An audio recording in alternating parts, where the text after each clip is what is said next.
que eu vou levar no máximo 20 minutos. É rápido. Mas todo pregador fala isso, eu vou ser rápido. Eu juro não, não pode, né? Mas prometo que vai ser rápido. Vai ser igual tomar bezetacil. Tem que ser rápido, porque não dói muito, né? Mas eu vou ser rápido. Eu queria que você abrisse a Bíblia do Evangelho de João. É um texto que todos conhecemos. Evangelho de João, capítulo 4. Agora eu também vou querer que você participe bastante comigo nessa noite.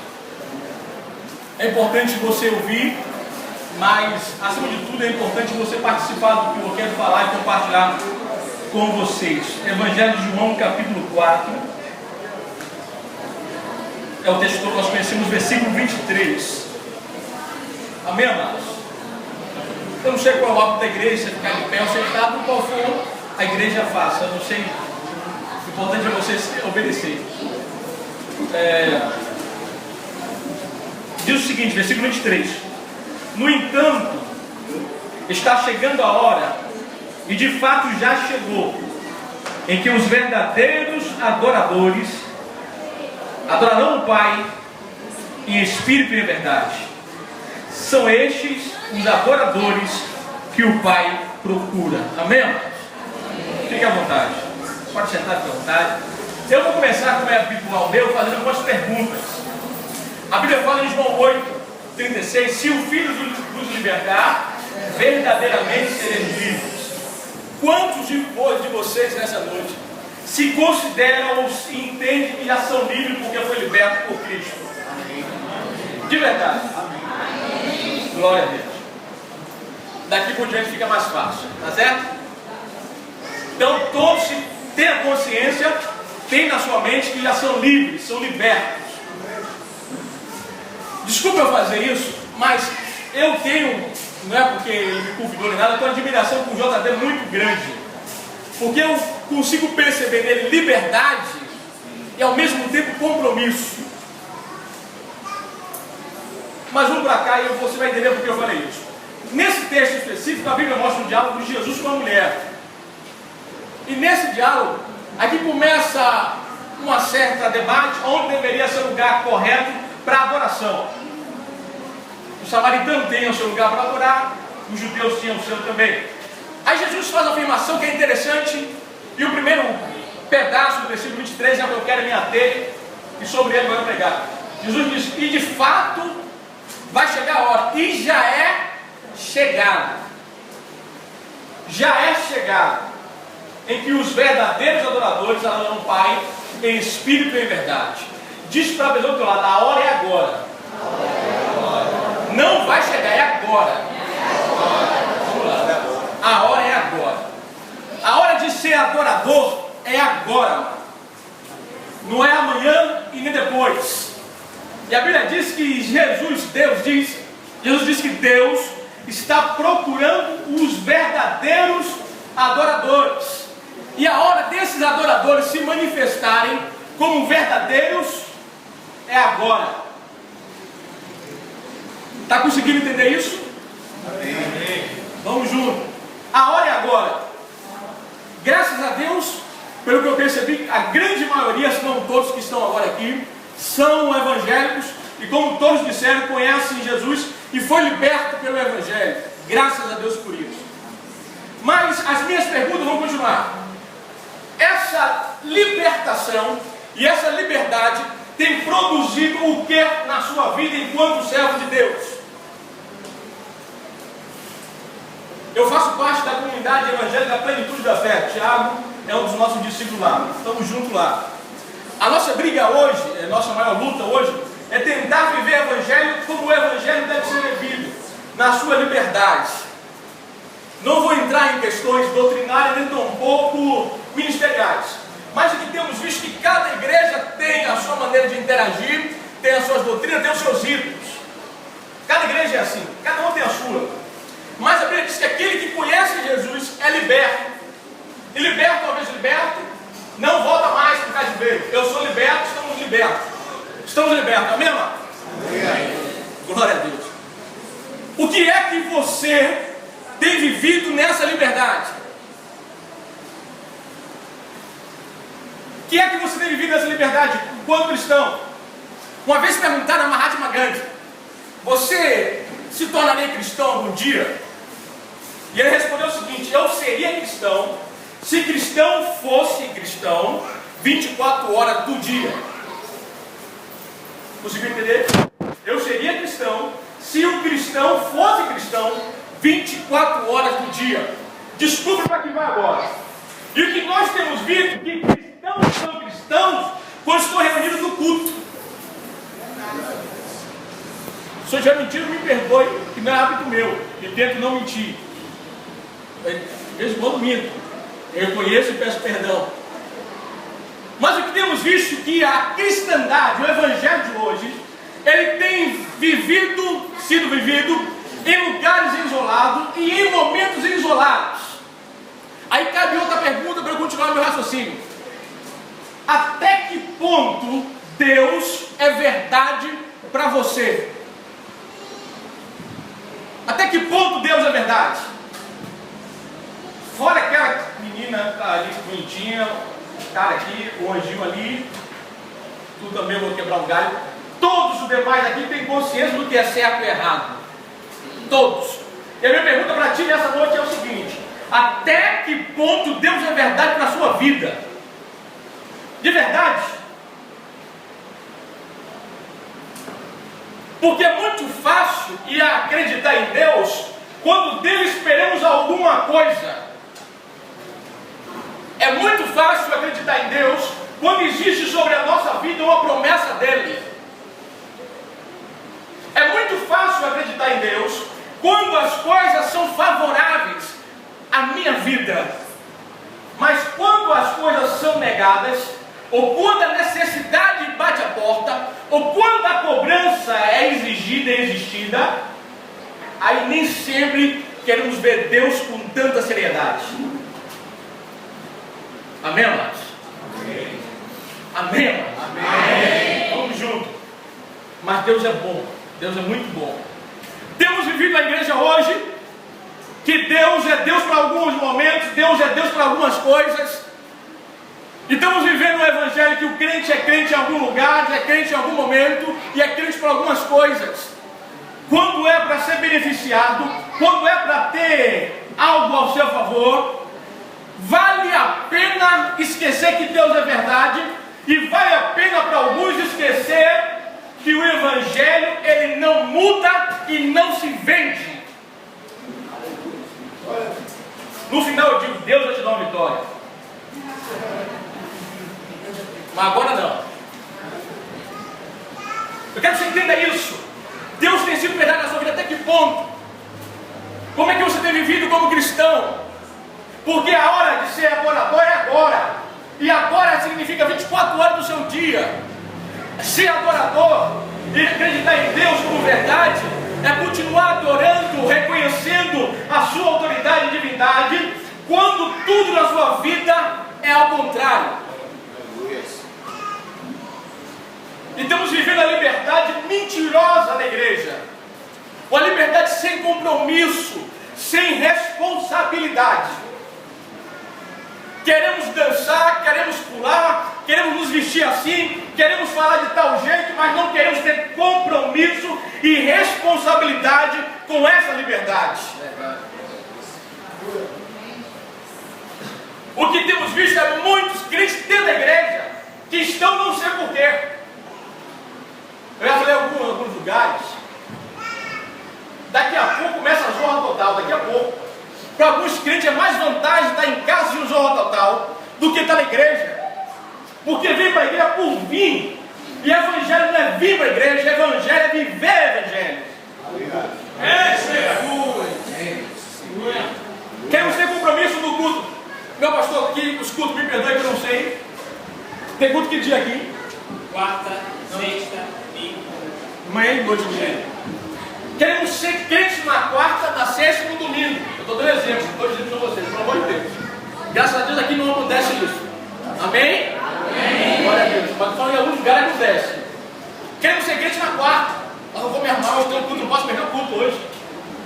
Na sexta, no domingo, alguns veem, domingo é meio complicado, de manhã é complicado. Domingo de manhã é complicado. E de noite.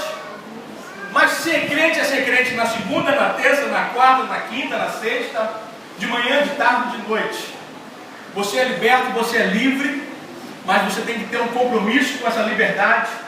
Você tem que ter uma responsabilidade com essa liberdade. E você tem que viver o evangelho, me perdoe, não é dentro dessa congregação não. Evangelho não é para ser vivido aqui dentro não. Viver aqui dentro é a coisa mais fácil. O culto dura em média 2 horas, 2 horas e meia. É muito fácil ser crente aqui dentro.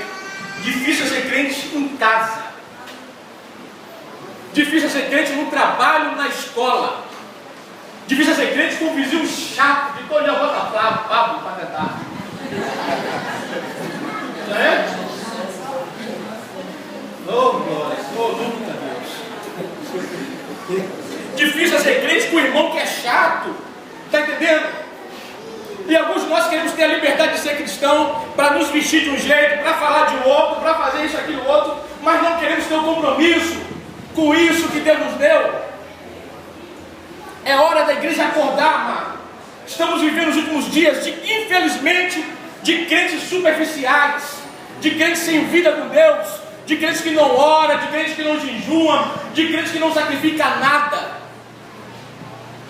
Mas a grande maioria se diz cristão. Estava conversando com o Tiago, falando sobre liberdade. Eu falei, Tiago, eu tenho me preocupado com liberdade. Hoje temos vivido uma onda de liberdade na igreja muito grande. Eu fui nascido e criado dentro da igreja. Ainda tenho 10 minutos. Eu fui nascido e criado dentro da igreja. Eu fui nascido e criado dentro da igreja, que era muito severa. Eu fui nascido e criado dentro da igreja pentecostal, Deus de amor. Deus abençoe os pastores e os irmãos de lá, glória a Deus. Eu fui nascido e criado lá desde pequenininho, pequeno mesmo, muito pequeno.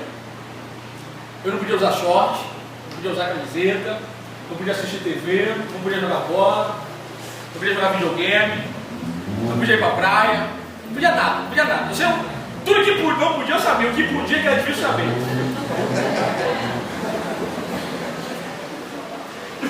Aí, na minha época era assim, na Assembleia de Deus naquela época também, nem televisão podia. Hoje a Assembleia de Deus pode televisão, as irmãs já usam a calça, tá beleza. Mas alguns anos atrás a Assembleia de Deus também não era permitido. Hoje tá, o que era pecado deixou de ser pecado, mas é outra questão, desse ponto do dia, ele vai para lá. Sim, voltando ao raciocínio. Aí existia aquela onda de ser meio que conservador com as doutrinas e dogmas da igreja. E hoje, a gente vê a maioria das igrejas lutando para trazer liberdade. Vejo o jovem ali no fundo com um boné. Na minha época, o boné estava tomando cara de... Hoje a gente vê os irmãos mascam o chiclete na igreja. Aonde? Chiclete é muito cigarro do diabo. Nem sonho da igreja mascar chiclete.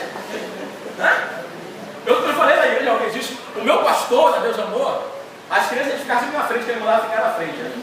Quando estava tudo brincando, aí ele mandou que cada um de nós beliscasse o braço um do outro. Beliscar aí, doeu, irmão, no inferno é pior que não passa. Não passa. Aí os guris da gente tudo com medo, todo mundo tinha medo do inferno. Hoje crente não tem medo do inferno. Crente não liga para céu, quando vai para o inferno. Crente não está ligando para o céu, para o inferno. Crente quer viver hoje. Tá ligado? Ele quer viver hoje. Mas voltando, aí hoje a gente está vivendo uma onda de liberalismo dentro da igreja.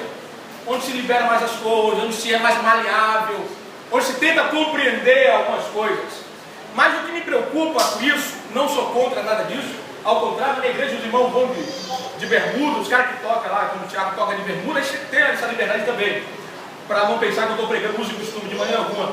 Mas o que me preocupa é que nem todos estão preparados para viver liberdade. Porque nessa liberdade tem se confundido no meio do caminho. Quer viver o que quer viver. Como eu falei, deixa Deus de lado. Nesse momento, em algumas escolhas da vida, Deus não interessa. Em algumas decisões da vida, Deus não importa. Está entendendo?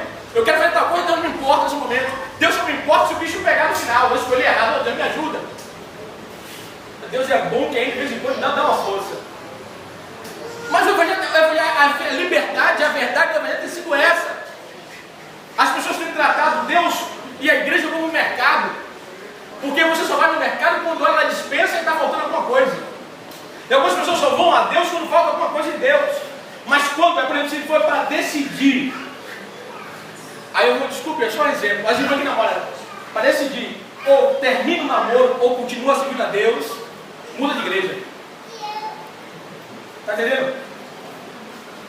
Tem sido isso. Eu estou mentindo? Sim ou não? Não.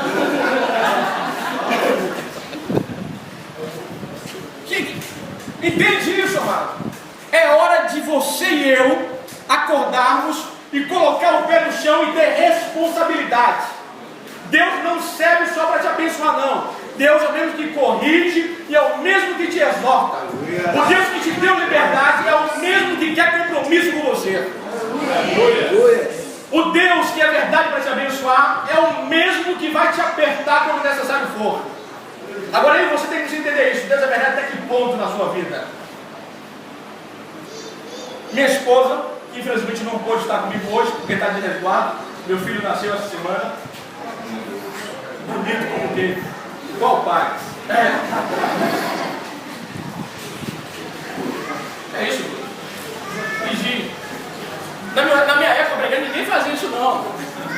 Vai na igreja, o pastor falar alguém, dizer ninguém dizia, ai não, era só sim ou não. Sim, mas voltando. Minha esposa, a gente trabalhou sempre junto no ministério, eu conheci minha esposa aos 11 anos de idade.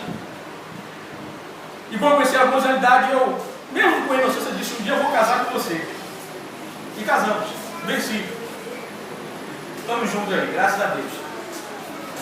Me ajudou, passou por todos os momentos da minha vida do meu lado. Principalmente os mais difíceis. Eu não sei você, mas eu passei por tanta situação difícil, como todo bom brasileiro. Ainda mais que em vez de começar a vida cedo, sem maturidade, sem estrutura nenhuma. Eu passei nesse erro. E aí a questão de 3 anos atrás, eu era vice-presidente de um ministério aqui em Salvador. E eu resolvi que ia me afastar desse ministério. Eu tinha uma vida confortável. Eu tinha um bom emprego, tinha um salário do ministério, e aí eu fui despedido do emprego. E aí eu saí do ministério. E aí eu perdi o salário do emprego e do ministério. E aí minha esposa descobre que ela tinha uma doença autoimune. E a gente chegou na situação crítica. Eu tive medo de perder ela. Quando a gente descobriu a enfermidade, se manifestou num estado muito severo. Alguns de vocês devem ter ouvido falar em lúpus. E a gente não sabia o que fazer. A consulta era cara, o médico era caro, o tratamento era difícil, eu morrendo de medo. E eu chorava com Deus, falava, Deus, a minha vida toda, em toda dificuldade, ela teve comigo. E o meu maior desejo é que o Senhor não tire ela de mim agora. Não tire de mim. E um dia ela dormiu de dor, e na madrugada nós sentávamos conversando, eu falei, e agora, filha? O que é que a gente faz? O que é que a gente faz? Não tem o salário da empresa, não tem ajuda mais na igreja, estamos fora do ministério. Você está doente, não tem cura, o tratamento é um paliativo, na verdade. O que é que a gente faz? E a resposta dela para mim foi o que marcou a minha vida e o meu ministério nesses últimos anos. Ela disse o seguinte, filho, se Deus me curar, Deus é bom. E se Ele não me curar, Ele vai continuar sendo bom, a gente vai continuar fazendo a obra de Deus do mesmo jeito. Eu moro na Ribeira e estou todo domingo lá em 7 de abril fazendo a obra de Deus juntamente com ela e meus filhos. Porque Deus não é bom só quando ela está sanando. Deus é verdade, é bom quando ela também está doente. Mas temos vivido o Evangelho que Deus só é bom quando beneficia as nossas vontades. É hora de eu e você acordar, despertar e fazer diferença no dia de hoje. Temos falado tanto, o JB falou, os últimos dias, amado. Esses são os últimos tempos. Eu nunca vi, apesar da minha pouca idade, eu nunca vi uma sociedade tão perdida em valores, tão perdida nos seus princípios. Segundo uma matéria que eu li hoje, o estupro cresceu de 15 mil passou para 41 mil casos de estupro no Brasil. Registrado, 41 mil. Quase que triplicou o número de estupro no Brasil. A taxa de homicídio em Salvador é de 6 assassinatos por dia, sendo que no final de semana a média é de 20 pessoas. A falta de respeito A falta de educação é visível e latente em qualquer lugar que você vá. O mundo está perdendo o amor, perdendo o respeito, perdendo a compreensão. E você tem que acordar como homem de Deus e como mulher de Deus. Os meus 20 minutos vão embora, mas eu termino nisso aqui. Porque quem tem que fazer alguma coisa nesse mundo, nessa cidade, nesse estado, não é o governador Jacques Wagner, não é a ACM Neto. Deus colocou você no mundo para que você seja a resposta dele para esse mundo perdido. Você tem um papel importante. Então é hora de assumir compromisso. É hora de assumir responsabilidade. Para de ser crente de vir em sua igreja, de orar só quando precisa. Sai de dentro do templo e vai viver o evangelho lá fora. Vai levar o amor de Deus para quem está precisando. Vai levar a paz para quem precisa, o respeito para quem precisa. Seja a diferença nesses últimos dias. A resposta de Deus para o mundo perdido é a sua vida. Não adianta a igreja orar para que Deus acabe com a violência, porque quando você ora, a resposta de Deus é a seguinte: eu coloquei, foi você para fazer isso. Quando você diz a Deus, Deus falta amor no mundo, Deus está dizendo, eu te coloquei para ter amor. Deus falta compaixão, Deus te diz, eu te coloquei para ter compaixão. Então para de ser crente pela metade. Eu sei que hoje ser crente é até moda, e é legal, todo mundo é crente. Eu me escondei a semana no cantor do Robson, ele é cristão também. Ele falou, né? Está entendendo? Mas você não pode ser assim, não. Você não pode ser assim. Você não pode aceitar isso. Você tem que ser a diferença desses últimos dias. Mostre que ainda existe um povo de Deus comprometido com o Evangelho. Um povo comprometido com a palavra de Deus. Que não está nem aí para tempo, que não está nem aí para placa, não está para nada disso. Mas quer pregar e quer viver a palavra de Deus. O dia é hoje. Jesus falou que a hora é agora dos verdadeiros adoradores se manifestarem. Você é um verdadeiro adorador, manifeste isso agora. Manifeste amanhã no teu trabalho, na tua casa, na tua vizinhança, dentro da tua congregação. Manifeste que você é um verdadeiro adorador e que a procura de Deus termine na sua vida. Amém, amados? É até aqui que eu vou. Se você recebe isso como palavra de Deus, aplauda o Senhor e Deus te abençoe.